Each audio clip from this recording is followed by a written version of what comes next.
long as we have faith in our cause I'm Mike. and unconquerable willpower, I'm Dave. salvation will not be denied us.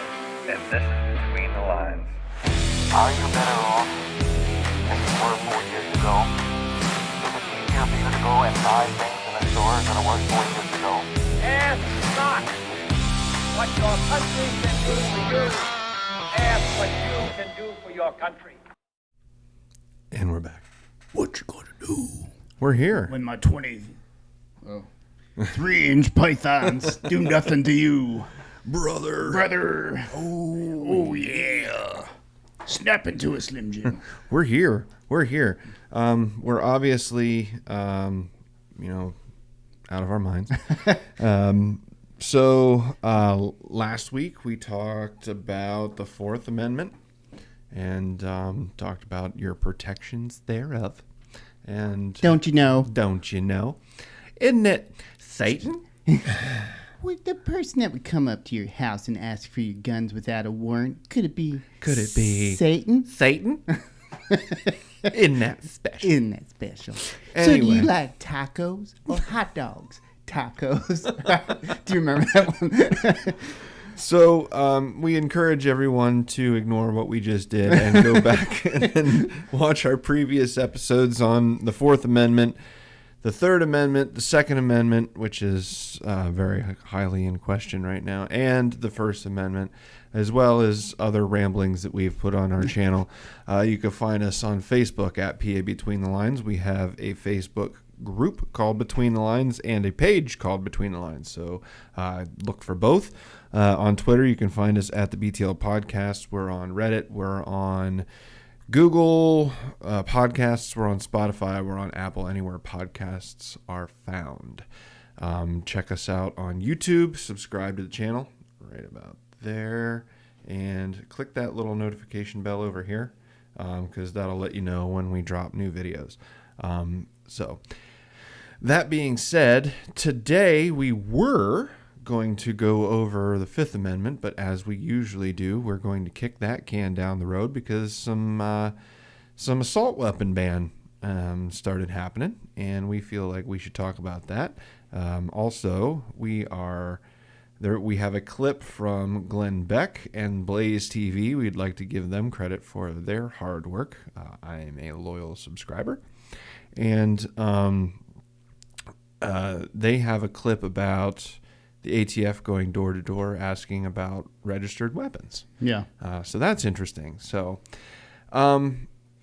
we encourage everyone to research, anything that they're interested in, because these couple of clips that we're about to show, people obviously didn't do their research. No. So we encourage everyone, don't just take anything that we say on this program as literal fact and or relevant. Do your own research. We're the messengers. So we're always we try to do as much research as we possibly can, so that we're when we do tell you something that it's at least as close to the truth as we know it. So we're always willing to be corrected, so feel free. We're kind of the guy that's running down the street as the tsunami is starting to pour through, and we're screaming that there's a tsunami. Hey, there's a tsunami. And all you have to do is look a couple yards behind, and you'll see the tsunami. Yeah, exactly. Unfortunately, we are, sometimes not corrected, and we usually point it out when we're not. So It doesn't matter, though. Yeah, it doesn't. In the grand scheme of things. So I think the first clip that we'll show, because in my opinion, one leads into the other. I think they're both related. One leads into the other. So the first one I think we'll do is the Blaze TV, the Glenn Beck clip. So I'll bring that up. And what this is, and we're going to have to chop this up a little bit just because I don't want a copyright claim from the Blaze because, I like Glenn, and I don't think he would anyway. But so Glenn finds this clip of the ATF, and they're going door to door, apparently just out of the goodness of their heart, looking for a gun. This is also why you need a Ring doorbell. Yes, because this footage is amazing. Priceless. Yeah, it's priceless. So I'll just go ahead and I want to play let some Glenn audio do here his for you thing. that I think is stunning. This is the ATF showing up at an individual's home in Delaware. Listen to what they say to this homeowner. Sir? Yeah. Okay, that's all I'm doing is verifying that you have it. You got 2 different purchases. doesn't matter. If you have them, I'm out of here. That's how quick it is. Yeah. You can be out of here Yeah, I'm now. with you by This is chance. this is a tyrant. If you can right unload here. them and bring them That out, or guy's you a can go tyrant. out to your foyer here, check them out, by share number, and we're out of here. This guy's acting all friendly and. Oh yeah. Oh, you just. I'm gonna pause it right here. So, I gotta go. I gotta be on this screen to pause it. Just bring out your guns and Oh, show yeah. them to. We'll be out of here, man. Oh, yeah. Just real quick. Just let us know. What? Can you bend over this post right here? I've got some Yeah. lube. Just confirm. Just Can you adequately apply said lube to all the? you got to do is just prove that you have it, and I'm out of here. So first of all, this dingleberry should be shaking in his pants and shit in his pants that he's on somebody's private property, asking them about their Yeah. privately owned property. That Yeah. So he's about to explain, and I don't know how accurate this is, whether there is an ATF rule about this or whatever, but he's about to go on to explain that the ATF has a trigger Yeah. where if more than one gun is purchased, it's called a multi-gun purchase or something along those lines, and it sends up a red flag, and they have to investigate to prove that it's not a straw purchase. Now, straw purchases are bad, but straw purchases are also a gray area. yeah. Because a straw purchase in effect is when you purchase a firearm for somebody knowing that they're banned from owning that firearm, it's a straw purchase. However, if I were to buy a gun for my son to use who's underage and can't buy a gun for himself, so I want, like if I were to buy him a 22, so to speak, to go hunting, I'm going to be with him with the 22. I just want to preface because I don't want any backlash, but that's technically, by the ATF's definition, that's a straw purchase because he's banned from buying firearms because he's 12. Yeah. Yeah. But I want him to be able to have a gun to shoot. So I'm technically purchasing it for myself to let him use. But at the same time, I'm buying a gun so that he can use it because he's banned from buying guns. Yeah. So am I a felon or am I just a dad? Yeah. Which Yeah, am I? Yeah, it'd be different if you were purchasing it for some unknown party that Yeah. has no direct affiliation. Let's say I'm purchasing it for somebody that I know, a good friend of mine. I know he's banned from owning firearms. I know he can't. Maybe he had a DUI or a felony DUI or something along those lines, and I feel bad. And oh man, you really should have a gun. Let me go buy you one. Yeah. That is illegal, and it should be, because if you're banned from a firearm, you've obviously done some irresponsible. Well, here's an things. interesting story. I've been listening to a lot of the Sasquatch stuff lately. Okay. So, anyways, there was a story from a couple years ago about, I think it was out in, I want to say it was Oregon State. I could be getting some of these facts wrong, so don't sue me. This is a Sasquatch story, so don't think that the veracity of the facts I'm about to tell you are all that important. But anyways, the story goes is that this guy was out with his father-in-law, or a buddy of his father-in-law, family, and they were up doing some squatching. They were in a part of the Pacific Northwest, where it's wilderness. So they were basically, he had a 9 on him. The other guy had a 9 on him. And they had dogs with them, and they were just going up into the mountains, just looking around and just hiking around and everything. And so what had happened is that something startled them when they were up in the woods, and he accidentally shot his buddy right through the back. And then they proceeded to toss the gun. Well, that was the story initially, and then the police got involved into it. There was actually a statement from the sheriff's department, so it was a legit story. Sure. And basically, it turns out that the one guy technically wasn't supposed to be in possession of a weapon because of a prior felony or something along those lines, but the guy was honest. The story that developed out of it was his wife trying to protect him, basically telling them, that, I forget how she tried to frame it, but she framed the story or tried to frame in a story in a way that protected him. And then the guy who was, not supposed to be in possession of the gun just came out to the police and said, listen, it's like, that's not how it went down at all. In fact, I still have the gun. What had happened is when I jerked and shot him, when I got freaked out, the bullet actually hit his gun out of his hand. And so they had left the gun Like a Lone Ranger. Yeah, but he actually shot him like through the upper portion of his back. He didn't kill him, thankfully.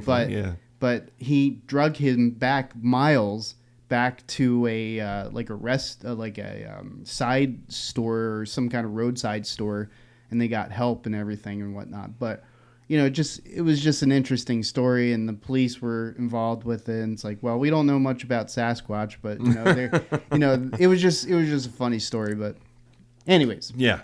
So again, this guy's about to get into the meat of the story, and he's basically has a list of all the guns that this guy purchased, which is you can't see the cursor. I forgot. Down in the guy's hands, you can see, and I'm going to move us out of the way. You can see he's holding paperwork, and he's got a list of the guns that this guy's purchased. Purchases. So one of the things indicators that we get is somebody makes like a large gun purchase, and then a lot of times we've been there like, oh, those guns got taken. We're like, so the idea is when you purchase more than 2 guns at a time, it generates a multiple sale report. Multiple sale report. That's what it's called. I'd like to do some research on that and see if that's an actual thing. And if it is, if I buy more than one gun at a time, how is that your business? Yeah. I mean, exactly. I get it if I'm buying enough to be like if I'm buying 100 guns, unless I'm Gander Mountain or National Firearms or something along those lines, that is, I could see how that would be suspicious. But if I buy 10 guns, what doesn't? I mean, that's not. It's not like I'm gonna walk out with 10. Yeah, like how? Yeah, who am I? Keanu Reeves? Like, yeah, this is breaking? My name's Michael Clayton. I'm not the actual Michael Clayton. Absolutely zero. Then get off my porch. How about that? Get off my porch. You have a right to ask me to show you something, and this isn't 5 years ago. This isn't 20 years ago. 20 years ago, I would have been somebody, the FBI came, and I'd be like, oh, sure, I'll help you out. It would have been wrong to do as a citizen on your Second Amendment, but now I don't trust the FBI. And this fits in with last week's episode on the Fourth Amendment. Yeah. Because these guys this is an unreasonable search. Yeah. Is what this is. And they're attempting a unreasonable seizure. Well, what they're trying to do is they're trying to coerce the guy into absconding all of his rights. Yeah. With regards to what is going on. And they're gonna. I think if they haven't already, they're gonna bring up that point because what the ATF in this instance is doing is they're counting on the fact that this guy doesn't know his rights. Yeah. They're banking on that. Yeah. They're hoping for ignorance. And that's the point. Know what you are entitled to. Exactly. They're banking on the fact they hope that you don't know your rights, because if you don't know them, one of the things that I believe was a mistake by the founders was they allowed for voluntary seizures as well. I feel like they shouldn't have even done that. Yeah. I feel like it should have just been without a warrant, you cannot search. Even if the person says you can, without a warrant, you can't do it. That should have been the rule. And the reason being is the founders at the time, they knew that the citizens would be ignorant of their rights. Because if they didn't know that, then why did they put out the Federalist Papers? They put out all of these publications in newspapers throughout the colonies to try and coerce people into the Constitution and the rights. Like, hey, look, you need to know this because we're making sure that the government can't take away your rights. But I feel like they knew that at some point the citizenry, or at least they hoped that people would know their rights, but they figured that the everyday man wouldn't know it. And that's why they gave you a right to a lawyer without having to pay for it, because the everyday man is not going to know the law like a lawyer is. So I feel like they knew that people wouldn't know what their rights are. Well, somebody just walking around town and sees a gun shop, in their mind, the common everyday person just assumes, well, this is like any other store. I can just walk in. Yeah. You know what I mean? Yeah. People don't understand the conditions and the laws and the criterion surrounding those purchases. It's just like there was a situation where I was in a gun store recently making a trade and a purchase, and some shady ass dude comes walking in and it's like, oh, I got my gun permit. Does that count? And the gun store owners looked at him. It's like, no. In what state does not having your driver's license? And that's a huge red flag. Yeah, they basically just sent him on his way is what it amounted to. So it's a huge red flag. And I've been in gun stores when people have been upset that their concealed carry permit doesn't constitute a background check. Yeah. Oh, I've already got my concealed carry permit. Why do I have to still submit to a background check? Well, because you could have committed a crime in between the time that you got that permit 5 years ago. That's the whole point, is to keep current with what's going on. And you understand, I do believe that background checks are an infringement, but I believe it's a necessary. Yeah, I believe that it's an infringement, but I believe it's a compromise that we can come to. It's a reasonable infringement. Just like in with your freedom of speech, you can't walk around. I mean, that's not a good example because you really could walk around calling anybody the N-word, but the consequences would be dire.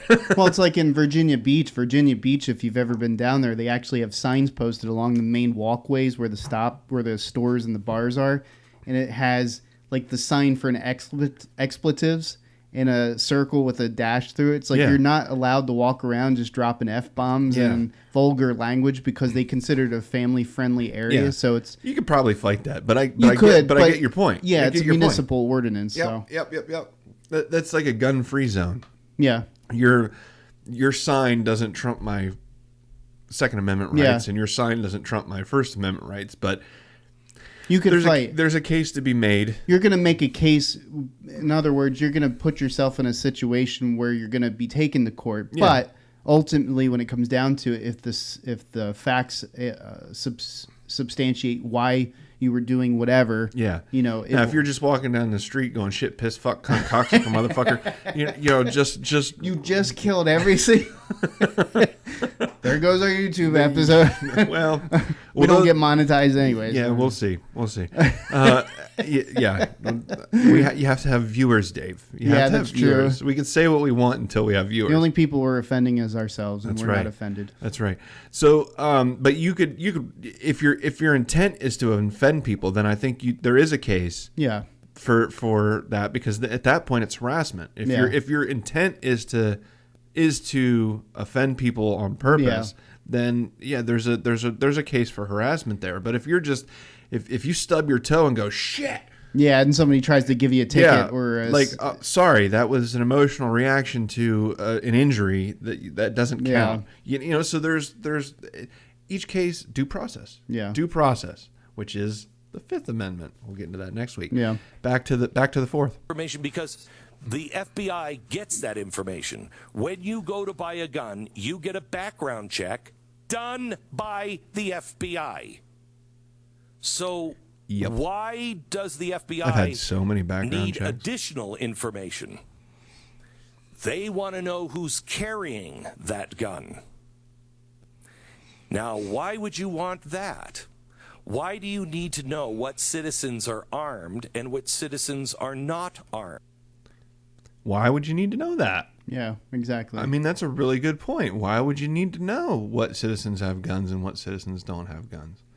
What would be the reasoning for such a list? So would you consider that a registry of some kind? Yes. It would be. And what happened? I'm just curious. I'd like to think about this for a second. What happened in Germany in the early 30s?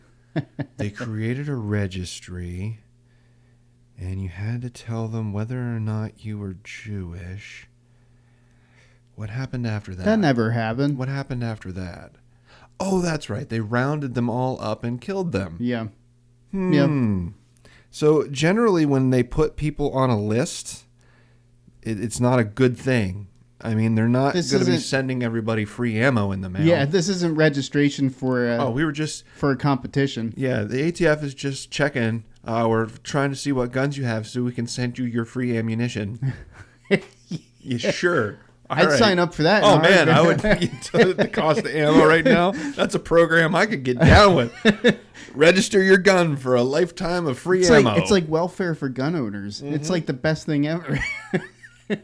You can't afford it, then we'll send it to you. Yeah, although I still wouldn't like that because then they'd cut off the ammo. Yeah. Like, oh, you can't do that no more. And now we know you got your gun. I posted it on Facebook. It was a tragic day. I was out fishing on a very deep lake, and the boat capsized, and I had all my guns with me. I was fishing while I was cleaning them while I was fishing because it saved time. 2 birds, 1 stone. You can have a line out and clean your guns. So I took them all with me for self-defense and to clean them, and I was cleaning them, had them all tore apart, and the boat flipped. Yeah. I caught such a big fish. It flipped my boat. All the guns are at the bottom. That damn bass. I know. It's so, so tragic. So tragic. So they'll have to scuba dive now to register you. I mean, you can go look. How many... I mean, the same thing happened to a buddy of mine. It's crazy. It's happening. It's like an epidemic. We need some regulations on these boats because I know at least 12 people have lost their guns. At least 12. It could be, and it's like every week there's 5 or 6 more. It's insane. It's crazy. The number of boat accidents. We're gonna have to pull the statistics on that one. Well, there's got to be some sort of environmental impact of all of these guns being at the bottom of these lakes. So now what you have is armed fish. I was just going to say that. Can you imagine? We have to worry about muskies are dangerous to be. They're armed. They've got teeth, now they're armed. And not only that, but they can fashion them because they have fins and whatnot. They can operate the gun like a bump stock, and it's a fin brace. That's what it is. It's a fin brace. Yeah, but functionally it acts like a bump stock because of the fin and the way that they operate the trigger. It's very complicated the way it works. But when a fish uses a gun, it operates like an automatic weapon. It went from Filet-O-Fish to Filet-O-Human. That's right. The Revenge of the Fish. Episode 3, Revenge of the Fish. I'm going to kick your bass. Other puns. All right. Especially, you're going out the week that some kid in Indiana legally had a concealed carry permit. Legally, because they have constitutional carry in Indiana now. So, real quick, for anybody that's watching this, is just... So, when this story broke about this kid, what town was it again? I don't know the town. It was outside of Indianapolis. I know it was in Indiana, but I don't remember the name of the town. So, when this story broke, there was somebody that entered this mall with an AR, proceeded to shoot up or AR style weapon. Some AR style weapon, and started to shoot. And AR stands for Armalite, by the way. Yeah, Armalite rifle. For whatever that matters. But here's the thing, is that he started to shoot in a food court in this mall. And then this kid who was armed actually took down the assailant. Yep. Now, here's when the story broke. They played it off. Several of the news stations played it off as this kid having had mainstream an illegal weapon on him, an illegal gun. They said illegal gun. He said he was not of age. He didn't have a permit to carry. All the other, red flags that you would say, would tell you that this person had a weapon in their possession that they were not illegally or legally allowed to own. And we can go over it real quick. He was 22. Yep, legal. He was no criminal background check, or no criminal background. He was within his constitutional carry, and he had a concealed weapon permit on top of the fact that Indiana is a constitutional carry state. So he met all the checkpoints. He's had multiple background checks, mentally stable, and also the girlfriend was on the phone with her grandmother when it happened. So she recalled the story. She said she looked out of the corner of her eye and she saw the gunman come out of the bathroom with a long gun. And she said, "Grandma, I got a bad feeling. He's got a long gun." And at that point, the Good Samaritan told her to get down, pulled his weapon, told her to get down and stay down, and started engaging the suspect. And as soon as he started engaging the suspect, he tried to flee back into the bathroom, but he had already been hit 8 times and he died on his way back into the bathroom. Good on him. That's what I'm saying.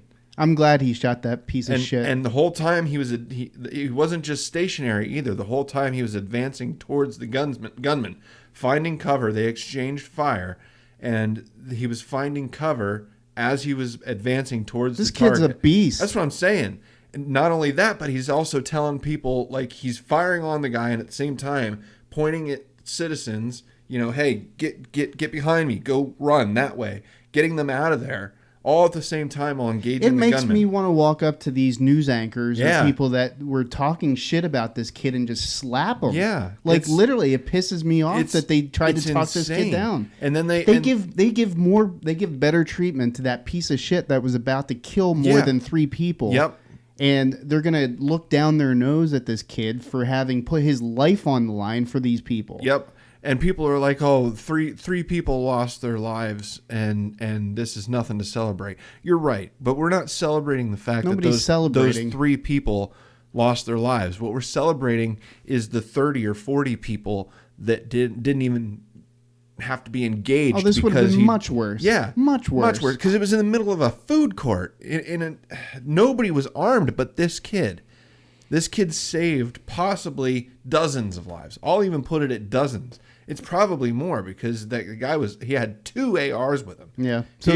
And I think he had 2 ARs and I think a handgun. So as far as I'm concerned, is that these news stations can go to hell. Yeah, because they can all go to hell. This is exactly what we need. Is more people like this that are willing to, if this happens, more and more people are not going to even bother because they're going to be like, shit, if I try to do this, I'm not going to get the fame because I'm going to look like an idiot because I was taken out as soon as I started. They're not even going to try. Yeah. It's a deterrent.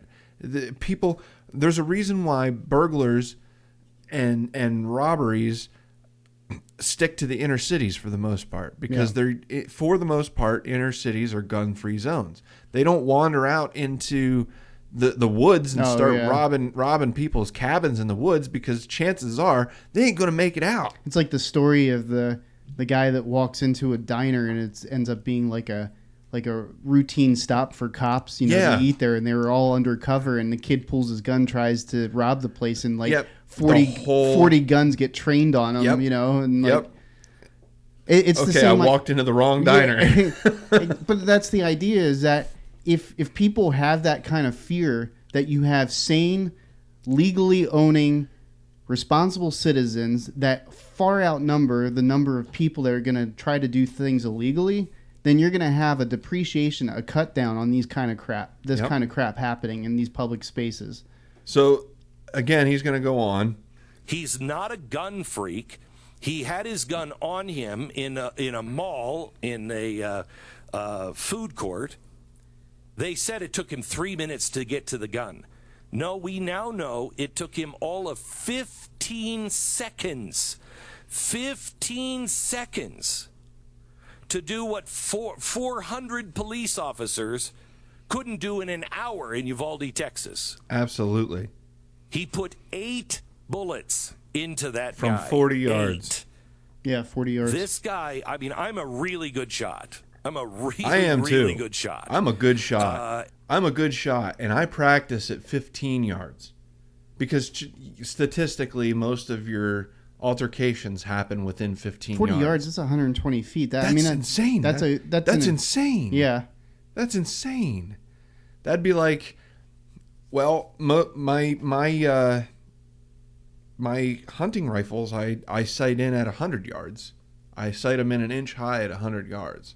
I'm just trying to think when this kid would have seen him. Like, at what point did he hear the shots and go to it, or did he see the guy? Because you said the girlfriend was reporting that he saw the guy come out of the bathroom. So he with saw the long gun. Okay, they both did. Everybody kind of saw him at the same time, and he came out of the bathroom with the long gun, and as the guy started shooting, he was already being engaged, but he got to 5 people before he started engaging the other guy. So it was almost like they started shooting at the same time. The gunman didn't see the guy with a gun until he started firing, and then he started getting hit, and he's like, oh shit, what am I getting hit by? And then turns and sees the other guy firing into him, and then engages that guy, and then is dead. So he really did save lives because he distracted him in the midst of an onslaught. If he would have been able to keep firing, he could have gotten 20 people before in no time. So just as fast. I mean, the argument is these AR guns are made to take somebody out and kill, inflict as much karma in the most short amount of time. And you're damn right. So are the handguns, and that's exactly why this guy is laying on the floor in a pool of blood, not killing more people. Yeah. You know, sorry to be graphic, but yeah. No, I'm yeah. So, I don't think we need to watch the end of this video. I'll be honest. We've gotten everything out of this video. Now, what I want to bring up is another thing. I think that they lead together.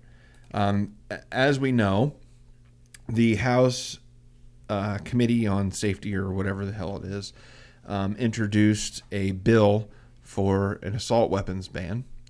And they're introducing amendments to the bill. For those of you that don't know, I believe it's HB 1808, the Assault Weapons Ban of 2021-2022.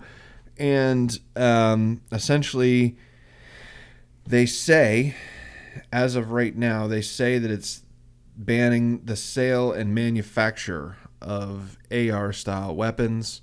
And I believe they put a cap on the magazines at 15 rounds, which is also going to ban some semi-automatic handguns as assault weapons because they hold more than 15 rounds.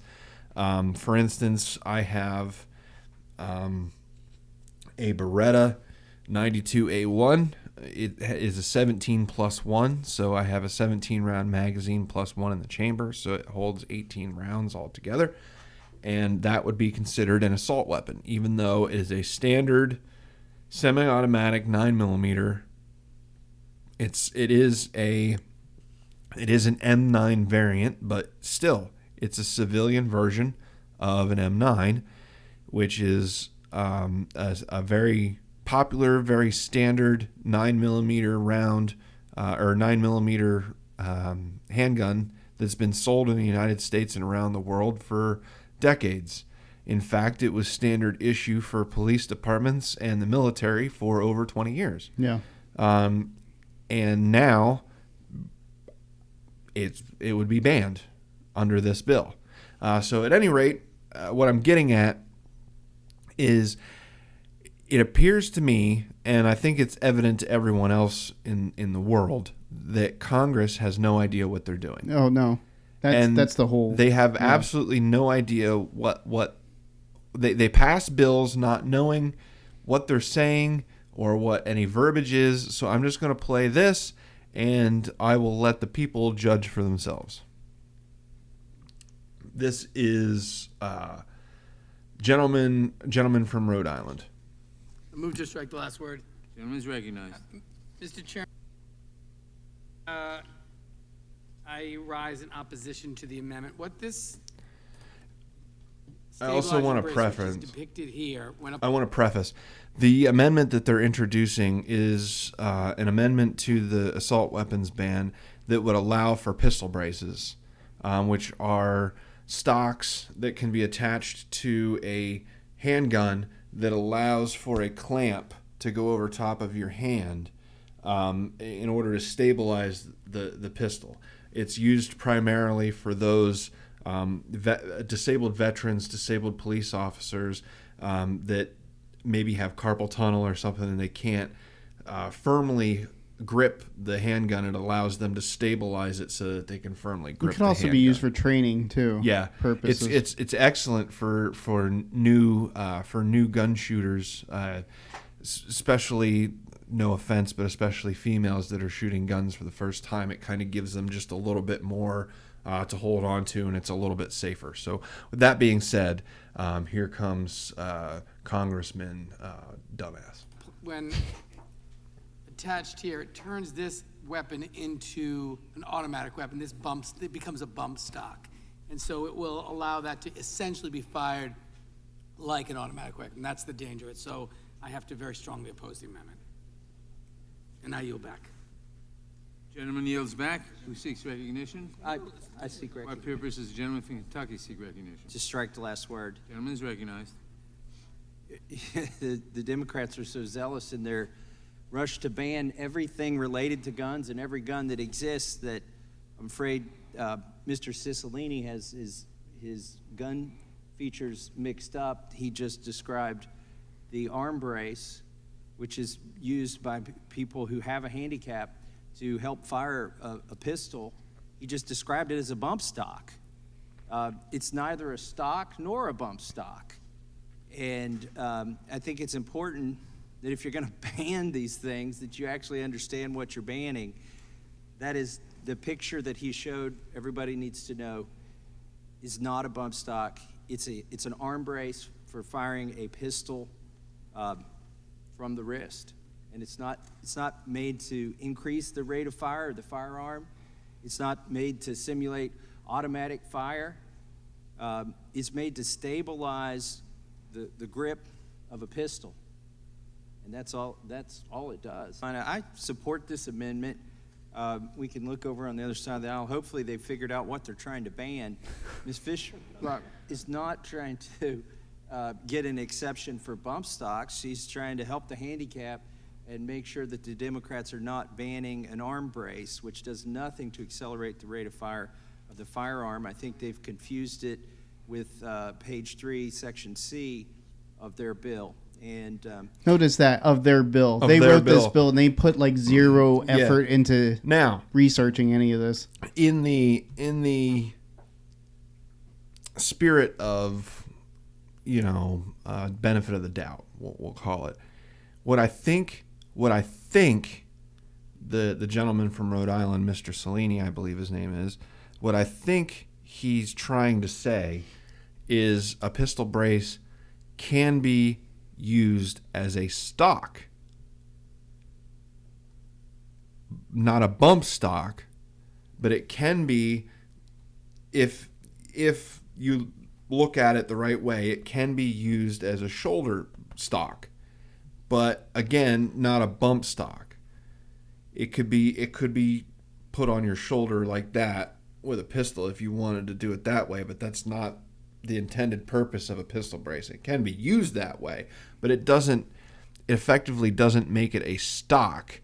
You know what drives me nuts is like way. When in any of these situations that come up in the news with regards to mass shootings or just point-to-point crime that's happening involving some kind of a firearm, when is there ever any kind of video evidence of any nature, of any sort, that shows in any capacity somebody using any of these items that are even being described? Yeah, the only time that anyone ever used any kind of accessory like that was the Las Vegas shooter.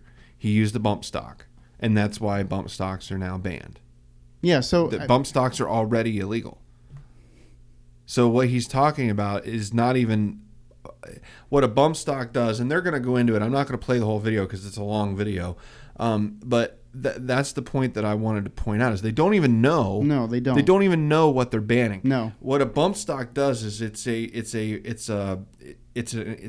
like a stock within a stock. It's actually two separate pieces that move independently from each other.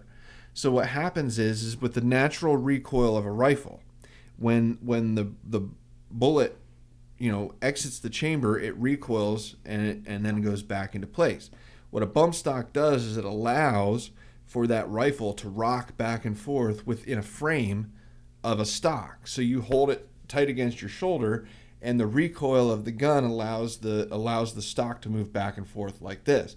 It still doesn't increase the rate of fire of the gun. And that's what I mean. It's like it doesn't change the firing pin on a gun. No. What it does is then you hold your finger static like this instead of doing a pressing thing like this where you pull the trigger. You just hold your trigger finger static like this, and then the stock, as it's moving like this, it engages your finger with the trigger, and then every time it recoils, it shoots another bullet. It's still not as fast as automatic fire, but it does simulate automatic fire.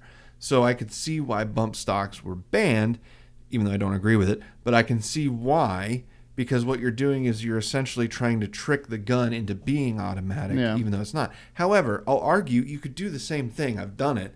You could do the same thing just by holding the gun down like on your pectoral muscle instead of on your solid shoulder. Put it on right here, and then when the gun bounces back, you just do the same thing. And you just kind of brace the gun and let it bounce off your shoulder like this. It does the same damn thing. It's all semantics. Yeah. And that's what it boils down to, is that if you watch the extent of this video, you'll find that the parties that are proposing this rejection of this amendment or declining on this amendment know zero about what they're talking about. And that's the whole point with regards to this argument, is that they get wrapped up, the House, the Senate gets wrapped up into these arguments about stupid things that have nothing to do with the ultimate issues that are, I mean, it's insanity. It is. And the problem is I feel like these people that want to ban guns, especially outside of Congress, civilians that want these guns gone, really have had no education in guns whatsoever. And I'm fortunate enough to be in rural Pennsylvania, where I grew up. Like, I had guns in my hand before I was in high school. You know what I mean? And I was shooting 22 at a very young age, and my dad allowed me to shoot his 22 pistol. Oh, yeah, so scary. I'm gonna let it out there. I don't have any shame in it. My son has shot every gun I own, and I feel like it's important. And I'm not giving anybody, not telling anybody how to raise their kids, but I feel as a father, it's important that he understands not only how to work all of my guns, but how dangerous they all are. So by allowing him to shoot them and feel the power of each gun, he understands how dangerous they are, and he likes shooting them with me, but he has no curiosities. Yeah. Like, a lot of times kids, and again, I'm not downing any parents out there. You raise your kids how you want to. It's up to you. It's up to you to make them safe. But my personal opinion is a lot of times, especially with children, gun accidents happen from curiosity. They remember, oh, Dad has a gun. Ooh, that's such a cool thing. I wonder what it's like to hold it. I wonder what it's like to shoot it. I wonder what, and it all stems down from curiosity. And then they pick it up not knowing what they're doing, and tragedies happen. Well, it's no different than a car. Exactly. Curiosity about driving a car, the status symbolism of having a car to be able to drive freedom at that it. age. Curiosity without the right amount of training leads to accidents. And not only that, I'm not blaming Hollywood, but there's a lot of violence in movies. Yeah. And they glorify guns in movies, and they make them these weapons of mass power that give you like these superhero status. Well, it's like people that grow up in a culture that has been properly introduced to the use of a firearm, and whatever type of firearm that may be, looks at what happens in the movies as fantasy. Yeah. I mean, we make that separation. There's no way he could make that shot. That's ridiculous. He should be out of ammo by now. Yeah, exactly. But it's just that idea of usage, just general, like, if you look at a cop chase, like a car cop chase, and like, they're firing out the window at the tire, trying to shoot the tires it's out. It's like remember the movie Hot Fuzz, yes. which is a hilarious movie. But you've got Nick Frost and you've got Simon Pegg. Simon Pegg is the really cut and dry and refined and by the letter cop that, you know, has ascended through the ranks because he's excelled at every single test that he's ever taken and everything. And the Nick Frost makes a statement. It's like, oh, you know, like car chases and proper shit. It's like there is no proper shit in police work or, you know, whatever the case be. It's just, he's like, have you ever shot a man in the point of his head where it explodes? And, like you know, a melon. And Nick just keeps throwing these stupid questions out to Simon. And he's just like, you know, just showing the sheer level of, because it never happens. It never happens that way. So what I'm getting at is that you have a people that are familiar and intimately familiar with the use of firearms, and they understand that they only ever get used in certain situations, whether it be a rifle in a hunting situation, whether it be a handgun in a self-defense situation, or if it's just for target training or whatever the case be. That is about the extent of where guns get used, because the hope is that what you buy for the use of self-defense never gets used for self-defense. Yes. Nobody wants to be in those type of situations. But what happens is, to your point, is that you have Hollywood that is prefacing this idea that, you know, the craziness that happens within movies is all because of what's in their hand right now. Yep. So they completely negate the fact that the person who's shit-ass crazy behind that gun is the reason why all this craziness, fantastic craziness is happening in the movie. And we can separate that because we know that's not how anybody that we know acts in that regards. I'm going to blow everybody's mind right now. John Wick is a villain. Yeah, quite literally. John Wick is a villain. He's an assassin. He's a bad guy. Yeah. He just... The story is that within the context of his subculture, he becomes the outcast, the outlier. He's just the anti-hero in that movie. Deadpool, bad guy. He's a villain. Yeah. You know? So you gotta have the proper context. Like, you know, John Wick is actually not a good guy. Yeah, but it's a freaking awesome movie. Don't get me wrong. I'm rooting for John Wick because of the bad guys. He's the better of the bad guys. Yeah. So it's the lesser of a million evils is what it is. But John Wick is not a good guy. He has morals. Yeah. You know, but restraint. He killed 56 people because of his dog. Well, it's like when he's... What is it? The second episode or the second movie where the Russian mob boss is sitting up there. It's like the guy comes up and he's like, "Yeah, he's like, whose car is that?" Or I think the conversation is like, "Oh," and he just sits there and keeps drinking because he hears the explosions going on downstairs and he knows that John's in the building. John Wick is coming, but it was all over a dog in a car. He killed almost 60 people because of a dog in a car. That's not a good man. No. It's like the guy's a human walking weapon. That's what I'm saying. Like that's not the measure of a hero. You're not talking about common middle America where we're all overweight, we eat too much, and trust me, if I'm gonna try to flip over some countertop and shoot a guy in the head while I'm trying to dodge a knife coming at me from the other direction, I'm dead pretty quickly in that situation. Exactly. And can we just for a second, I don't mean to turn this into a John Wick critique, but could we just talk about the headshots for a second? Like this guy is not even aiming, and he's like, I remember the one where he's up over like this, and it's like a... What was it, like kung fu? Gun fu, they called it.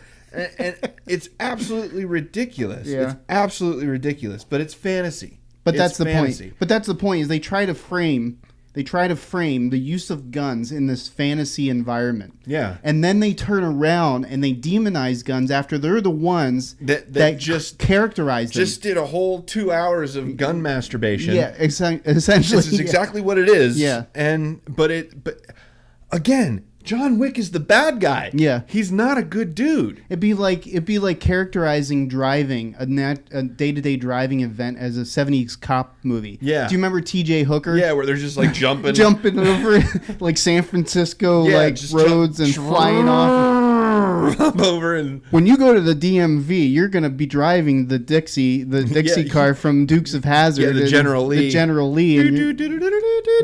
So between parking, you're gonna have to learn how to jump hay bales. So that's one part of it.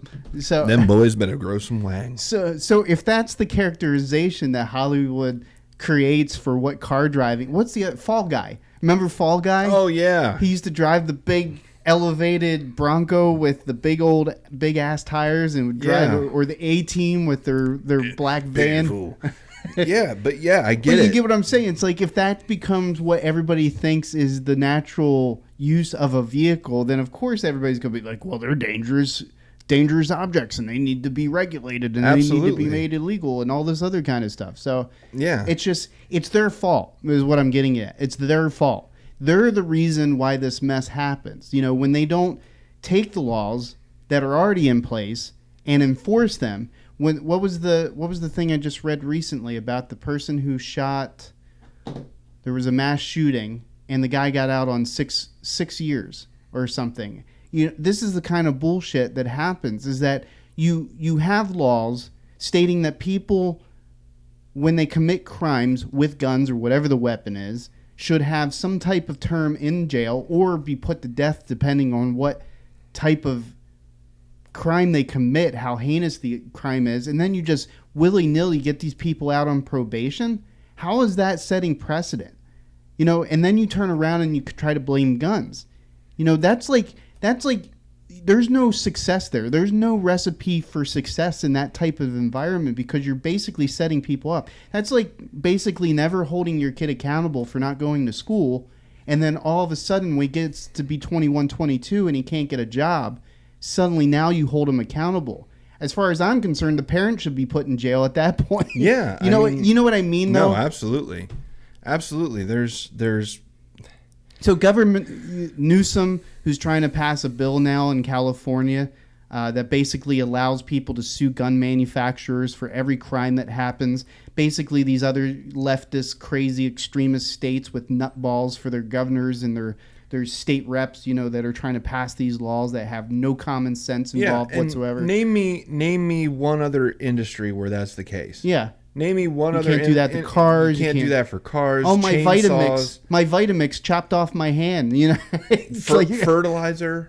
Yeah, exactly. Timothy McVeigh. He used a U-Haul truck. Is U-Haul liable for renting the truck out to him? Well, you know, it's ridiculous. Did you read about that was it in New York, about in the convenience store? The guy was 67 that ran the store, and some guy came at him with a gun, and the guy charged him. The guy proceeded to stab the assailant to death with a knife. Yep, and they charged him with murder initially, but they dropped the charges. They dropped the charge, but that's crazy. But they only dropped the charges. They only dropped the charges under pressure. It wasn't until it got out into the media, the district attorney in New York City. It wasn't until it got out into the media, and there was a shitstorm about it. And there should have been, and that they actually dropped the charges because he was defending himself. It should not take pressure. It should not take pressure. It should not. It absolutely should not. To look at that situation on its face value, knowing full well the facts, because it was all on video. Yeah. I mean, it was right there. It was apparent. It was apparent as day. It was clear as day. Like, you see that and you tell me that this younger guy with a gun is somehow now the victim when he tried to rob this dude at gunpoint who only had a knife in his possession, but apparently knew how to use a knife better than this piece of shit knew how to use a gun. Yeah. So, and as a result of it, defended himself and maybe whoever else was in that building at that point. So another big thing that happened over this week. This is kind of a left turn, but at the same time, I feel like it's related to what you're talking about. In New York, they're having a race for governor, like we are here, except for it's a little bit more contested. Yeah. So there was an assassination attempt on I heard the guy about this. running for governor. A guy ran up on stage with a knife, and the guy that's running for governor, I guess, was a black belt, and kind of just like shook it off and kind of took it like that. And then the guy came back at him, and then another guy, an old retired veteran, tackled him and held him held him down and they zip tied his hands together until police could get there. So they prevented the assassination attempt. But, you know, here we are. I'm not trying to make this a left-right thing, but the left always points to right-wing extremists as, you know, they say that white supremacy is the number one threat to democracy in the United States today, and yet we've had 2 assassination attempts this year by left-wing extremists, and they're not. Nobody's talking about it. Nobody's talking about it. We're talking about January 6th, and I get it. We should get to the bottom of what happened there, But I also would like to know a couple of things about January 6th. Like, there's recently been footage that came out that shows police opening up magnetic doors for people. There's videos. These two guys go into the Capitol area. There's a police officer up in the rotunda, and they go to open the door, and the door's locked by magnetic locks, like what we have here, and they point up to the guy, and they point to the door, they point up to the guy, and then all of a sudden they push the door and it opens. There's no audio, so you can't see what they're saying, but it certainly appears at face value that somebody opened that magnetic door for them. Well, it just goes to show that there's more culpability there than they want to play it off as. Yeah. And it really, at the bottom of me, it gets me to this. I think it pushes us to these ideas that's what they want. Yeah. I try not to go there, but it's almost like, based off of your language, your consistent language with regards to trying to make one victim who's not the victim, and trying to make the assailant who's not the assailant.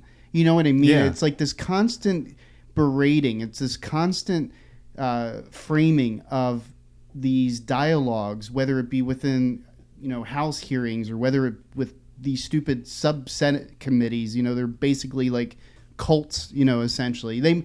Every single one of those people sitting on the January 6th committee might as well just be wearing a hood right now. You know what I mean? Yeah, They're exactly. no different than a Ku Klux Klan committee standing up there. And I'm not saying that to depreciate any kind of guilt on the part of those that obviously did do things that were wrong. Yeah, but I'm just saying wrong. that the amount of intensity that they put into this January 6th committee, and yet completely ignore everything that's going on in their districts. Yeah. That's like Maxine Waters, she made a stupid ass comment about the Second Amendment doesn't give you the right to own a gun. It's like, that's what exactly it's there for. It's you in dumb black and cunt. white. It's Sorry. Sorry. But yeah, that's exactly what it's there for. But that they don't agree with it. Her words were, I don't believe that the Second Amendment guarantees your right to own a gun. God, she irritates Well, it doesn't me matter what sometimes. you believe. It doesn't matter what you believe. That's what it means. But the Supreme meanwhile- Court has said that's what it means. But she says that crap. She lives in a $6 million home in a district that has one of the highest homeless rates anywhere in the U.S. Not to mention she has $500,000 a year security. Yeah. $500,000 a year in security, It's plus like, whatever is afforded to Congress. I have the right to be protected, but the rest of you people, you're... The peasants It don't. irritates, it irks me. The peasants don't have a right to protect themselves. Those people are setting themselves up for revolt is basically... And I'm not saying... But that's what they want. They would love nothing more, because then they could point to it and say, yes, see, these people are unhinged. They shouldn't have these guns. Yeah. That's exactly what they want. But that goes back to the whole framing. It's like they create the problems, and then they try to frame the problems as being a result of the the mental capacities of these people that they get elected by. But it's like they act like they don't like these shootings, but every time that these shootings happen, these mass shootings, it's like porn to them. Yeah. They just keep playing it over and over and over again. And I'm not saying it shouldn't be reported on, but they celebrate it. Yeah. It's like, oh, here we go. Here's another chance. Yeah. And they just salivate over it, and they're just so happy when it happens. You can see it in their faces. They act all contrived and pissed off and stuff like that, but you can see behind their eyes it's nothing but joy. They love it. They love it. Because it gives them more talking points is basically what it boils down to. And ratings. I mean, look at the conversation we just pulled up in the House committee. It's like they talk a lot and they say a lot of nothing. Yeah. Is word really salad. Tons Tons of word salad that mean absolutely nothing. well, it essentially, because it has a buffer tube with a spring and it allows the recoil of the gun to effectively manipulate the weapon into an automatic. It's like you keep using these words. I don't think it means what you think it means. Yeah. Well, it's just like we said before. It's like a conversation between earthers and flat earthers. Mm-hmm. It's basically what it's boiled down to. That's what it's like. The far left has become the flat earthers. The flat earther, when it comes to guns, like they're like, guns are. What was it? Macbeth from Georgia. Macbeth, that's what it is. Macbeth, Representative Macbeth says, she had to delete the tweet. The reason why we need to ban these is because they leave an AR-15s leave an exit wound that's a foot wide and explodes all the body. And that's why you never see pictures of the victims. Well, no, we don't see pictures of the victims because you don't desecrate the memory of a person by splattering their dead body all over the media. That's what you don't do. It's sick. There used to be a time when the media wouldn't even show images. No. Now they're just like, well, the following, like, who's going to turn the TV off? The following image may be disturbing. Yeah, like, who's going to turn it off when you have pictures of Or maybe people? they walk in the room just after that warning was on there. They used to just blur it out and not show any of it. But that's why they don't show it, because there's nothing left of the bodies. They're disintegrated. She literally tweeted that, and she had to delete it because everybody's like, "No, you twat! It doesn't work that way."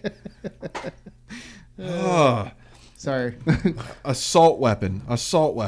They should. It isn't real. It doesn't exist. You're right. There's no such thing. All weapons are assault weapons. You dumb. I could have a pair of assault scissors. This is my assault slingshot. Do you have a concealed carry permit? Well, look, it's black. It's black, and I have these attachments here. These bands that turn it from a single shot to an automatic. It's now an automatic slingshot. Shout out to Fowler, right there. I just got this. Fowler's Makery and Mischief. We're not sponsored, but I love him. So check out Fowler. He was the season 3 winner of Alone, and I just got into slingshot shooting. But the point is that's an assault weapon. Yeah. If I use it to assault somebody, it's an assault weapon. It's an assault weapon. Yeah. I could have an assault dildo if I beat 10 people to death with it. I would laugh my ass off. I'm sorry if that was in the news. Oh, man. New York City today. Man beats 12 people to death with a steel dildo exiting the K train on Friday morning. The suspect was rammed. Sorry. Due to phallic circumstances, Oh my gosh. Another sponsor possible. Come on, Monster, get a hold of me. The question was his name Richard? So, but the point is they use these buzzwords and these catchphrases, weapon of war. If you took an AR and a 9mm, I wouldn't say a 9mm because that used to be standard issue, but an AR is not a weapon of war. No. If you took an AR into a war zone, you'd be cut down so damn fast. Yeah. It wouldn't even be funny because you need that.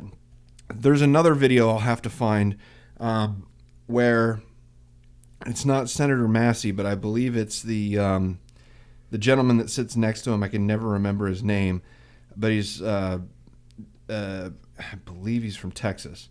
Go figure, but I could be wrong. Anyway, he goes into how a weapon of war, if you a standard issue M4 or M16 back in the days, they've been retired, but a standard issue M4 has a selective fire button. So you can go from single shot to 3-round burst to automatic fire. And a standard civilian issue AR-15 only has 2 stages, fire or not fire. It has safe and not safe. Yeah. So you have 2. It cannot be considered a weapon of war because a weapon of war is classified as selective fire. Yeah. So you can't even use that term. Yeah. It's not a weapon of war. All it looks like it's designed after a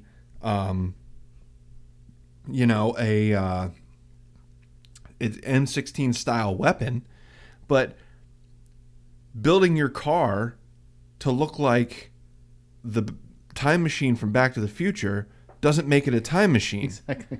You can try to drive it off. Building a replica of the Batmobile doesn't make it the Batmobile. Yeah, exactly.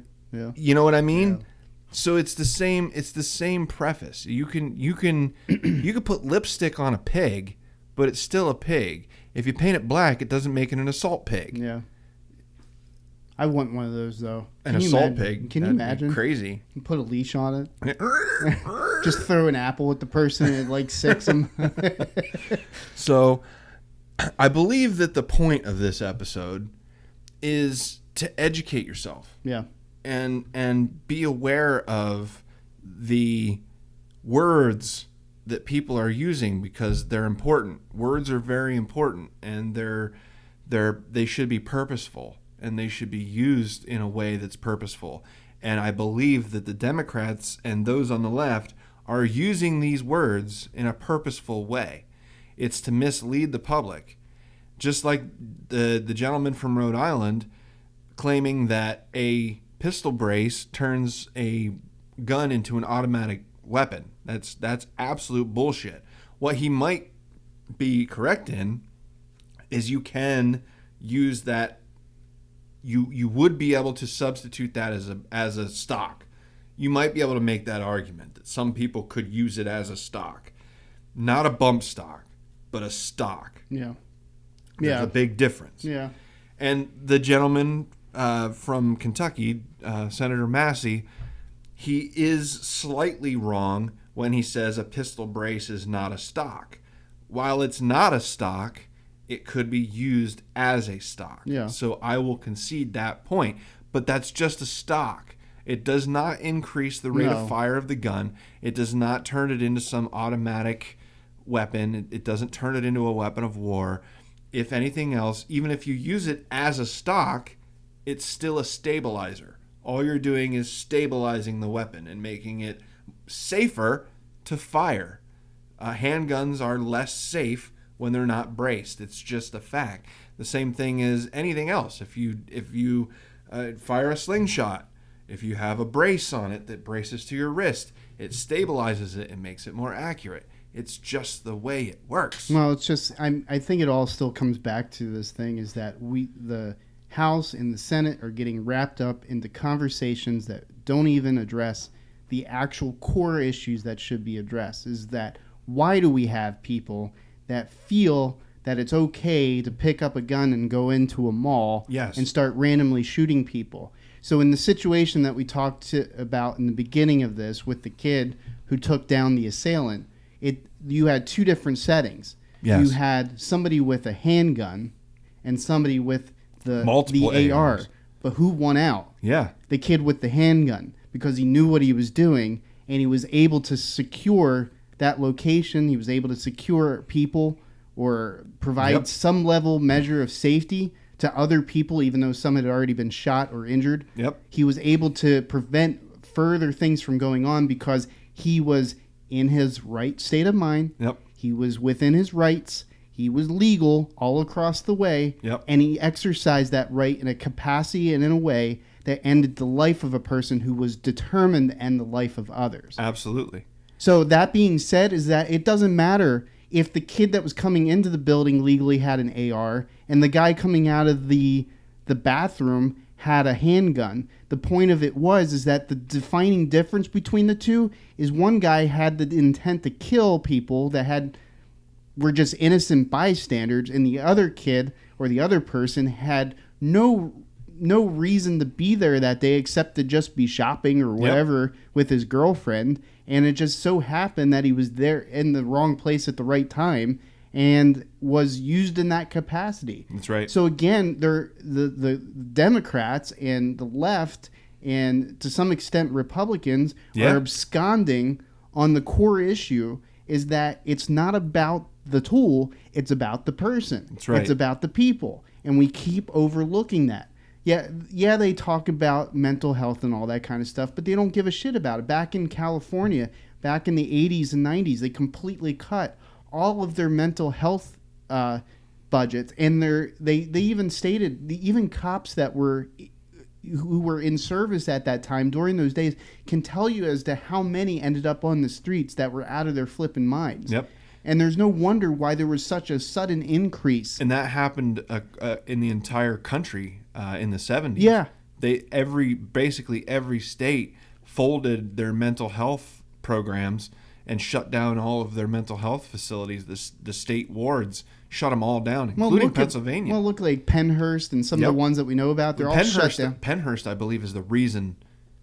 I believe they're the reason why the whole country got shut down because of what was going on. And that's the thing is that, yes, there were things that were disgusting and wrong going on and how people were being treated in those facilities. But rather than address they just shut it down. Exactly. It's the same reaction. Yes. Rather than saying these doctors are fucking out of their minds, they shouldn't be doctors, and stripping their licenses and putting systems in place to help these people rather than shutting it down. Rather than doing that, and there was a financial part to it too. They couldn't afford to replace all the doctors all at once and so on and so forth. There's a big lot of red tape to it, but instead of fixing the problem, they just shut it down, which is what they're doing now. Rather than fix the problem with guns, the problem is not the gun. The guns have been in this country for 300 years. The problem is not the gun. If there's another quote that I read, there's an estimation right now. I believe the number is up to 400 million. There's an estimated 400 million guns in the United States. Yeah. Across 150 million gun owners. If the guns were the problem, you would know it. Yeah. There would be a complete anarchy going on. It would be absolute chaos. Yeah. But the gun's not the problem. Yeah. It's 1% of the 1% that are doing these things. Just on that kind of on that topic is that I know of an FFL 7 person who has an FFL 7 license. For those of you who don't know what that is, it's a federal firearms license that allows you to manufacture and sell at the same time.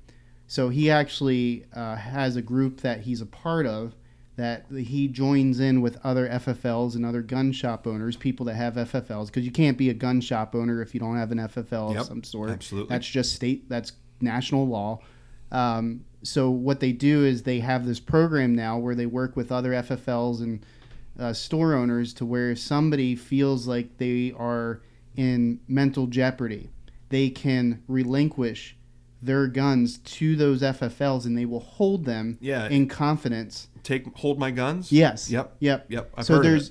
But here's my point is that it shouldn't be, had we done it right the first time, it wouldn't have been on the responsibility and it wouldn't have been the onus of private individuals to have to try to find a solution to people that are hitting those break points. Yep. You know, or if we do see, you know, recently it came up about in New York with regards to the background checks. They introduced the possibility, I haven't looked as to the status of it, but they were looking at about opening up or making your social accounts available to the people that are reviewing you. You have to list, not when you apply for your permit, you have to list your social media accounts. And we both are kind of of the same agreement is that I think it's an infringement, but at the same time, you know, it's still public. You know, Facebook is a public account. Twitter is a public account. All these social accounts are public. So if you were paying for your Facebook account, I could understand that you would have legal precedent by which that you didn't want to release that information for whatever reason. But if you're not paying anything for that, then basically Facebook owns the rights to that page. So thereby, I don't see a huge problem. No, but my argument would be to that is if you want that information, go get it. Yeah. I shouldn't have to. Exactly. In fact, going into next week's episode, hopefully, the Fifth Amendment protects you from having to do that. Yeah. You don't have to be a witness against yourself. Exactly. So you have no obligation to aid any federal enforcement any law enforcement agency, that's the word I was looking for. Sorry, brain fart.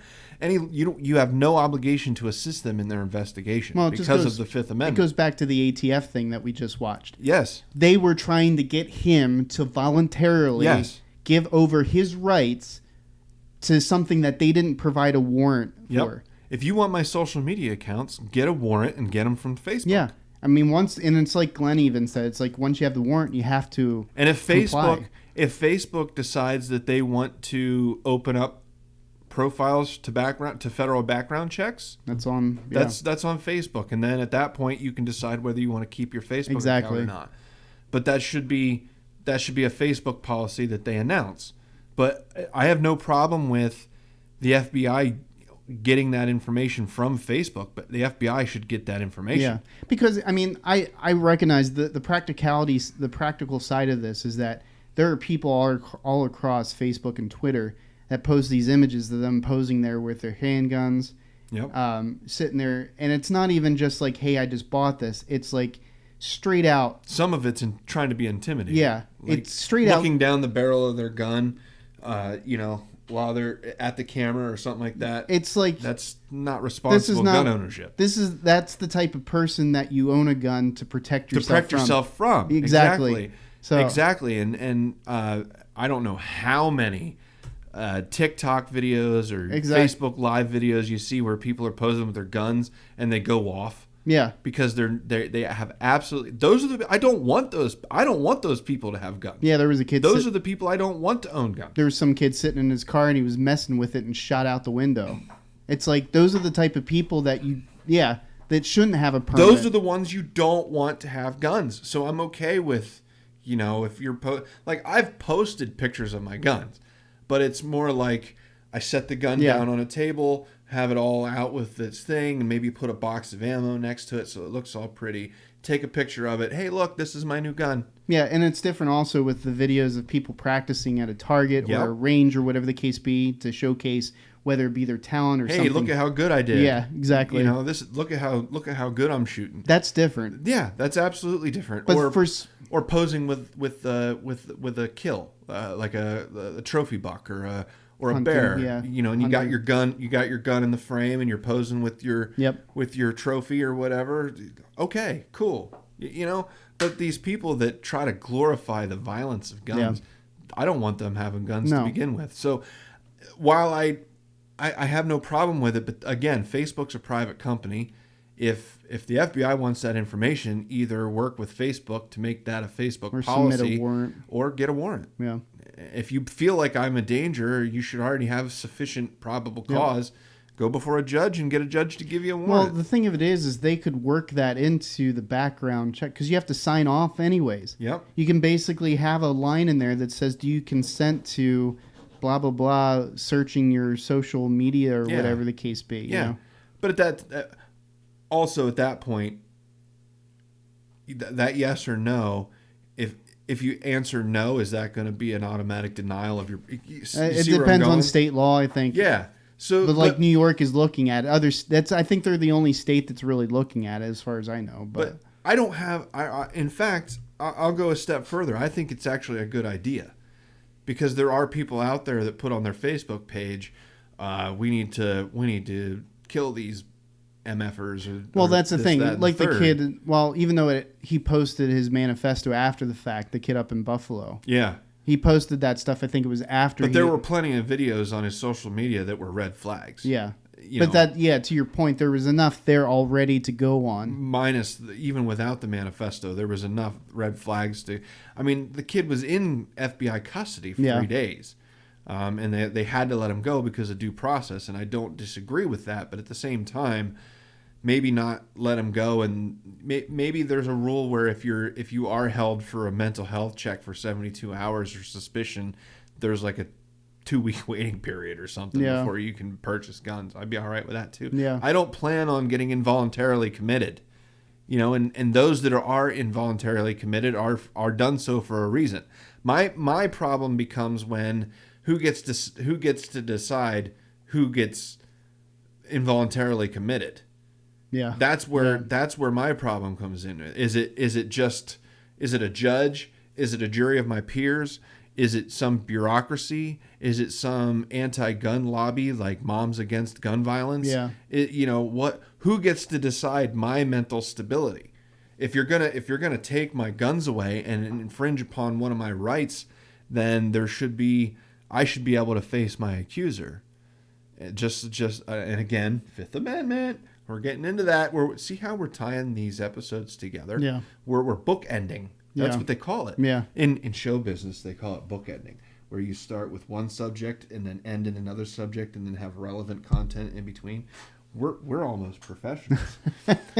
Almost, keyword. Almost. But anyway, we're leading into the Fifth Amendment, and I feel like this was a good way to kind of transition from the Fourth Amendment to the Fifth Amendment, because the first video we show with the ATF agents, that's a violation of the Fourth Amendment. They technically didn't violate the Fourth Amendment because they didn't go in and seize the guns, but they were on the verge. They were asking him to voluntarily infringe upon his Fourth Amendment rights. So it's like a gray area almost. Yeah. And it goes back to what I say. Never, ever, ever consent to a search. Even if you feel like you're a good person and you've never committed a crime and you feel like you've got nothing to hide, you don't know what you don't know. There's entire sections of the Library of Congress filled with laws. Entire swaths of an entire library, entire bookcases are devoted to laws in the United States. So you don't know what you don't know. You have no idea what's illegal and what's not illegal. So if you consent to a search, you may be incriminating yourself without knowing it. So it's just always better, get a warrant. We didn't play it, but Glenn Beck said, hey, officer, I'm sure that this is all on the up and up, and I'm sure that you have good intentions, but we live in a day and time where I'm not really sure that I should give up my rights, and I think you should go back to a judge and get a warrant. Yeah, That's all you got to say. Long story short, you can be nice and just be like, listen, no disrespect meant, but go get a warrant. Yeah, go get a warrant. You don't have to be an asshole about it. There are some people that are like, fuck you. Yeah. I got my rights. I know my rights. Get off my property. You don't have to You're be gonna like give that. You're going to give them impetus to come back with a warrant. And you might even give them probable cause. Yeah. You know what I'm saying? Because you're unstable in your reaction, the proper reaction would be, sorry, man, but, we live in tenuous times, and I'm not exactly sure that right now is the time for me to waive my rights. Either I'm going to request a lawyer present, or you're going to have to go get a warrant. Yeah. And at that point, the conversation's over. You don't even have to say anything after that. You don't even have to go to that length. Just say, I'm not comfortable. I'm not comfortable with a search. You're going to have to get a warrant, and I don't feel like I'm going to say anything further after this. Yeah. Because you have a right to remain silent. Yeah. Which is the Fifth Amendment. So, yeah, something I posted the other day was we live in a country where centrism should be king, and the Constitution it's king, or it's God, essentially. Yes. Where centrism should be the king of everything that goes on, irrespective of left or right extremes. Sure. Centrism should be the king, and the Constitution should be what it answers to constantly. Should and be that's its God. In the context of what we're talking about is that there's going to be envelopes that the right tries to push. There's going to be envelopes that the left tries to push. And right now it seems like the left is really hell-bent on pushing envelopes. We could make a quote out of this. Let's do it. Between the lines quote. If government is religion, then its trinity should be that centrism is its king, or centrism the Son, the Constitution the Father, and compromise be the Holy Spirit. Yeah. Yeah, I agree. I go for it. That's what it should be. Because in order for this to work, not everybody's going to agree on everything. WHOLLY. Yeah. The Holy Spirit. the Holy Spirit. Yeah. So, I mean, that's the way it should be, is that we should be working towards the center so that everybody's represented as much as possible. you should compromise so that everybody gets something. Yeah. And then the Constitution should be the margins. Yeah. That should be the gospel that you apply to everything that goes on. And I believe that's the purpose of Between the Lines. Yeah. Going back to the genesis of where we started with this is we felt like the Constitution was being used as toilet paper and that nobody was following it anymore. Yeah. Now, what's really neat is, and I'm not claiming at all that we had anything to do with it because we had absolutely nothing to do with it, but I believe that our attitude is the attitude of everyone else. I believe that our belief system here on Between the Lines is the majority, where people believe that the Constitution is effective and it does work and they want to stick to it. And at the Between the Lines, we feel like that should be the gospel for the United States, and any questions that arise should go back to the Constitution. Yeah. And I feel like we're finally getting to a point where that's actually happening. With Roe being overturned, I have my split feelings on abortion. We've been over that 100 times. I'm not doing it again. But the gun laws, all of it should be decided based upon the Constitution. And if you don't like the Constitution, then amend it. There's language in there that allows for amendments, and if you can't amend it, then you're gonna have to live with it. Yeah. And that's the way that we've decided to live here. And I'm willing to compromise, and I'm willing to concede on some issues. Gun bans are not one thing I'm going to concede on. I'm never going to concede on a ban. But I can concede on, let's open up background checks to social media. Let's work with Facebook. I have nothing on my social media that I need to hide or anything like that. Search me. You know, there's some stuff that I say that might be borderline angry, but who doesn't get angry? My twerking videos might alert them a bit, but do they have to? Do you think they would look into your OnlyFans? It's possible. As long as they tip me. Yeah. I'm okay with it. As long as they tip me. We're going to have to actually open you an OnlyFans where you just sit around in your underwear and eat cereal.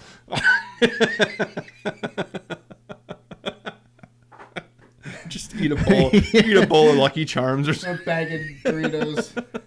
And some Mountain Dew. Oh, that'd be great. So I'd be the best. I'd be number one on their charts. You would be. So I think that's a fairly good place to kind of leave it off. Again, let's compromise on everything. Let's compromise on abortion. Let's compromise on gun laws. We don't need an all-out ban.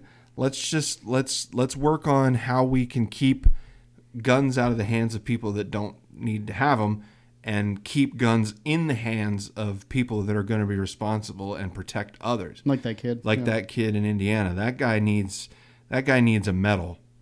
I'm telling you, if any other president was in office right now, that kid would be getting a medal. He should get the Medal of Freedom. And that stupid soccer instead of that dumbass soccer player. Exactly. He would be getting, especially if 45 was in office. Yeah. Or anybody else in general that just had any common sense. I even think Clinton. Yeah. I even think Clinton and Carter and Kennedy for sure. Yeah. He would have actually had a dog in the race. But Kennedy probably would have given him a medal too. But there aren't any Kennedy Democrats left. Yeah. Yeah. There aren't. Well, maybe. Joe Manchin. Yeah. Joe Manchin, I think, is a Kennedy Democrat. He's pro-union, but anti-gun control, anti-spending, so he's blue dog Democrat, a traditional blue dog Democrat, and I can respect that. Anyway, you can find. Oh, I know what I forgot. Long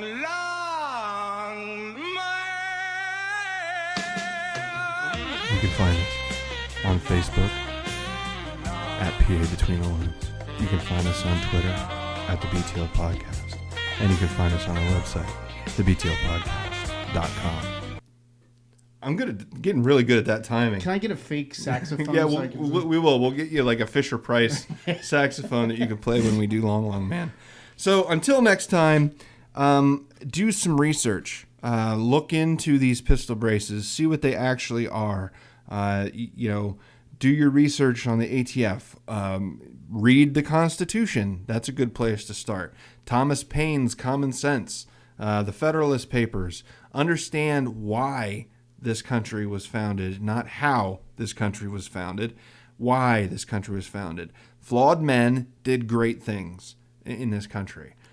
So go back and do your actual research on what the Constitution means and why it was written and what lives were lost to make it happen. Write your senators, write your House of Representatives about HB 1808. Yes. And ask them about what their intention is. Ask them their position. Make sure that you let them know your position. I'll be honest, whatever your position is, even if you think it should pass, write your senators and tell them. But everybody should be involved right now because we're at a crossroads, and once rights are gone, very seldom do they come back. Yeah. So do what you can to save your rights and to uplift the Constitution to the highest document in the land where it belongs. It was said before that the Constitution is the backbone of our country, and the Declaration of Independence is its mission statement. And I think that's a great way of looking at it. Read those documents and take them as they're written, because they were written with intent, and the intent is in the verbiage. Yeah. The way they're worded was intentional. Thomas Jefferson didn't do it by accident. So read them and take them at their word, because they're good documents. Until next time, compromise, be calm, take care of yourselves and each other. Bye. Bye.